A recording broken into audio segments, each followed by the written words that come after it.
Drama degradasi, Sriwijaya FC terperosok ke Liga 3. PSBS Biak pamit dari kasta tertinggi. Palembang dan Biak, panggung sepak bola tanah air kembali memakan korban klub-klub besar. Musim kompetisi 202 Mei tahun 2026 menjadi catatan kelam bagi Laskar Wong Kito, Sriwijaya FC, yang dipastikan turun kasta ke Liga 3 Nusantara. Sementara itu, sang juara Liga 2 musim lalu, PSBS Biak harus mengakhiri perjalanannya di BRI, Liga 1 Super League, dan kembali ke Liga 2 Pegadaian. Tangis di Gelora Sriwijaya akhir era emas SFC, klub kebanggaan masyarakat Sumatera Selatan, Sriwijaya FC, gagal mempertahankan posisinya di Liga 2 Pegadaian Championship musim ini. Setelah rentetan hasil buruk di fase grup dan kegagalan di babak play-off degradasi, tim yang pernah meraih double treble ini harus rela mencicipi pahitnya berkompetisi di Liga 3 Nusantara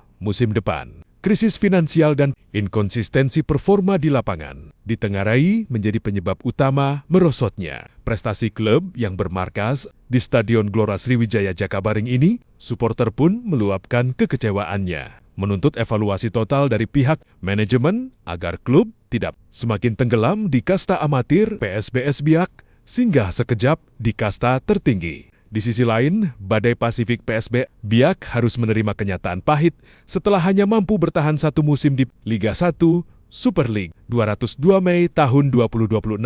Meski sempat tampil mengejutkan di awal musim, persaingan ketat dan kedalaman skuad yang kurang mumpuni membuat tim asal Papua ini terjerembab di zona merah hingga pekan terakhir. Dengan hasil ini, PSBS Biak resmi kembali ke Liga 2 Pegadaian Championship untuk musim 202 Juni tahun 2027. Manajemen PSBS menyatakan akan melakukan perombakan besar-besaran dan berjanji akan segera bangkit untuk merebut kembali tiket promosi. Ini adalah titik terendah dalam sejarah klub. Kami memohon maaf kepada seluruh supporter. Kami berjanji akan berjuang di Liga 3 Nusantara untuk segera kembali ke tempat yang seharusnya. Perwakilan manajemen Sriwijaya FC, turunnya kedua tim ini menjadi peringatan keras bagi klub-klub lain bahwa nama besar dan status promosi tidak menjamin keamanan posisi di tengah kompetisi sepak bola Indonesia yang semakin kompetitif dan dinamis. Ini adalah titik terendah dalam sejarah klub. Kami memohon maaf kepada seluruh supporter. Kami berjanji akan berjuang di Liga 3 Nusantara untuk segera kembali ke tempat yang seharusnya. Perwakilan manajemen Sriwijaya FC, turunnya kedua tim ini menjadi peringatan keras bagi klub-klub lain bahwa nama besar dan status promosi tidak menjamin keamanan posisi di tengah kompetisi sepak bola Indonesia yang semakin kompetitif dan dinamis. Ini adalah titik terendah dalam sejarah klub. Kami memohon maaf kepada seluruh supporter. Kami berjanji akan berjuang di Liga 3 Nusantara untuk segera kembali ke tempat yang seharusnya. Perwakilan manajemen Sriwijaya FC,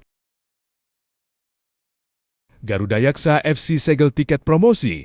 Adiaksa FC terpaksa menempuh jalur playoff. Garuda Yaksa FC resmi mengukir tinta emas dalam sejarah klub mereka. Di bawah arahan tangan dingin pelatih Widodo Cahyono Putro, tim ini berhasil mengamankan tempat di kasta tertinggi sepak bola Indonesia, BRI Super League, untuk musim kompetisi mendatang. Kepastian ini didapat setelah drama pekan terakhir yang penuh tekanan di grup ke-1, dominasi grup 1 yang berakhir manis. Sistem kompetisi Pegadaian Championship musim 202 Mei tahun 2026 yang melibatkan 20 tim dalam dua grup menuntut konsistensi tinggi. Hanya juara grup yang berhak mendapatkan tiket otomatis. Sementara posisi kedua harus berjuang melalui fase hidap mote di babak playoff. Pada laga pamungkas, Matchday 27 yang digelar Sabtu 2 Mei tahun 2026, Garuda Yaksa FC memasuki lapangan dengan misi mempertahankan keunggulan 1 poin atas pesaing terdekat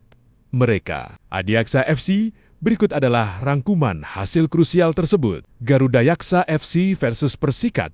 Tampil dominan, Garuda Yaksa sukses membungkam Persikat dengan skor meyakinkan 3-1. Kemenangan ini mengunci posisi mereka di puncak klasemen akhir grup ke-1. Adiaksa FC versus Sriwijaya FC, meski Adiaksa tampil terengginas dengan melumat Sriwijaya FC 4-0. Kemenangan tersebut terasa hambar karena mereka gagal mengudeta posisi puncak. Dengan hasil ini, Garuda Yaksa FC resmi naik kasta. Sedangkan Adiaksa FC harus mempersiapkan stamina dan mental untuk memperebutkan satu tiket tersisa melalui babak playoff melawan runner-up dari grup kedua. Persaingan panas grup 2.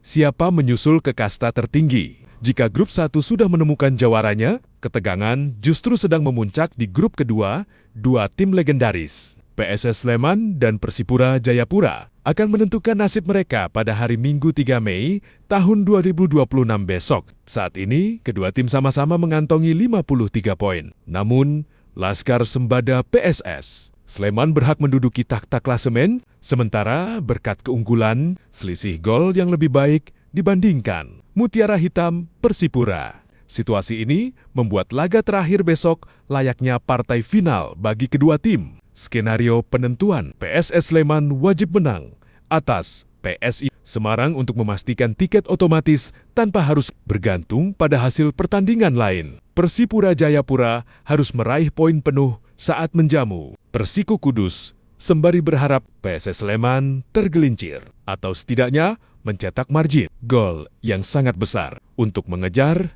defisit selisih gol. Jadwal pertandingan penentu matchday 27, grup 2, Persipura Jayapura versus Persiku Kudus. Jadwal Minggu 3 Mei tahun 2026, kick-off PKL 15,3 WIB. Venue, Stadion Lukas NMB, Jayapura. Live video, PSS Sleman versus PSIS Semarang. Jadwal Minggu 3 Mei tahun 2026, kick-off PKL 15,3 WIB. Venue, Stadion Maguwo Harjo, Sleman. Live Sinpo TV. Catatan, siapapun yang gagal menjadi juara grup besok dipastikan akan menjadi lawan Adiaksa FC di babak playoff untuk memperebutkan slot terakhir promosi ke BRI Super League.